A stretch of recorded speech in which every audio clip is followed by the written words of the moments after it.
আমাদের বিয়েটা কোনো স্বাভাবিক বিয়ে না, এটা একটা বিজনেস ডিল। কাগজপত্র ক্লিয়ার হয়ে গেলে আমি আপনাকে ডিভোর্স দিয়ে দিব। ডিভোর্স দিয়ে দিবা মানে? কি বলো তুমি সব বাসর রাতে? দেখো, বাসর রাতে যদি আমার ডিভোর্স হয়ে যায় আমি সমাজে মুখ দেখাবো কি করে? কি ব্যাপার, আপনি জব্বা পরে এখানে বসে আছেন কেন? জব্বা না সাবরিনা, এটা পাঞ্জাবি।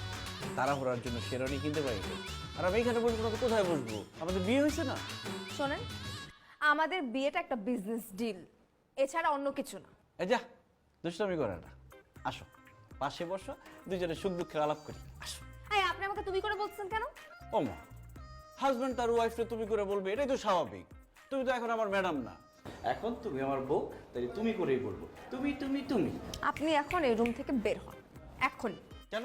আমি বের হব কেন? সাবরিনা, বাসর রাতে স্বামী স্ত্রী ঝগড়া করা ঠিক না।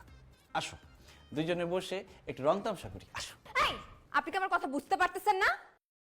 আমাদের বিয়েটা কোনো স্বাভাবিক বিয়ে না, এটা একটা বিজনেস ডিল। কাগজপত্র ক্লিয়ার হয়ে গেলে আমি আপনাকে ডিভোর্স দিয়ে দিব। ডিভোর্স দিয়ে দিবা মানে? কি বলো তুমি সব বাসর রাতে? দেখো, বাসর রাতে যদি আমার ডিভোর্স হয়ে যায় আমি সমাজে মুখ দেখাবো কি করে? সমাজ আমাদের বিয়ে ব্যাপারে জানে না, তো আপনি খুব ভালো করেই সমাজে মুখ দেখাতে পারবেন। এখন আমার রুম থেকে প্লিজ বের হন। সাবরিনা দেখো, আমি এখান থেকে কোথাও যাব না। আর তুমি বাসর রাতে এরকম ঝগড়া করো না, আমাদের সন্তানের ক্ষতি হবে।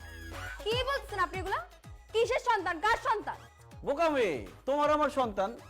মাই গড, আপনি আপনার সন্তান নিয়ে থাকেন, আমি এই রুম থেকে বের হয়ে যাচ্ছি। না না, তুমি কেন যাওয়া? সাবরিনা, সত্যি সত্যি চলে গেল। হ্যাঁ, আমি বেরোচ্ছি। হ্যাঁ, বউ, তুমি সকাল সকাল কই যাইতেছো? ফোন দিচ্ছি। কি, আপনাকে না আমি কালকে মানা করছি আমাকে তুমি করে ডাকা যাবে না, আপনি করে ডাকতে হবে? হবে না, হবে না। একবার তুমি তো নেমে গেছি, এখন কোনোভাবে আপনি তো আসা যাবে না। আমি একবার যেদিকে যাই চোখ বন্ধ করে শুধু সেদিকে যাইতে থাকি, ফিরে আসতে পারি না আর। সামনে থেকে সরেন। বিয়ের একদিন হয় নাই আর তুমি অফিসে যাইতেছো। তোমার তো দরকার ছিল কয়েকদিন ছুটি নেওয়ার। ছুটি নিয়ে আমরা স্বামী স্ত্রী কোথাও একটু বেড়াইতে গেলাম। তুমি শাড়ি পরবা, আমি পাঞ্জাবি পরবো। তুমি চুলে খোপা করবা, আমি তোমার খোপার মধ্যে ফুল গুজে দিব। আচ্ছা, তোমার প্রিয় ফুল কি? এটাকেই বলে ছেঁড়া কাঁথা শুয়ে লাখ টাকার স্বপ্ন দেখা।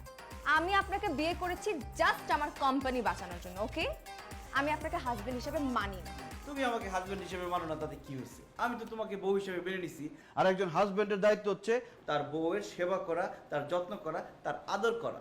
তুমি তো একদম শুকিয়ে গেছো, খাওয়া দাওয়া না ঠিক মতো করো না। কোনো সমস্যা নাই, এতদিন আমি আসছিলাম না, তুমি ঠিক মতো খাওয়া দাওয়া করো নাই। এখন আমি চলে আসছি, এখন আমি তোমাকে ঠিক মতো খাওয়া দাওয়া করাবো। আসো, বসো। আরে ছাড়েন। খাবো কেন? আমি তোমার খাওয়া দিতেছি, আসো। চাপ! ছোট লোক কোথাকার। আই জমিলা, দরজা লাগা।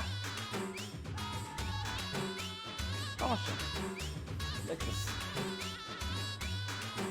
জামিলা, ডিম নিয়ে দাও একটা, ম্যাডাম একটা রেখে দাও।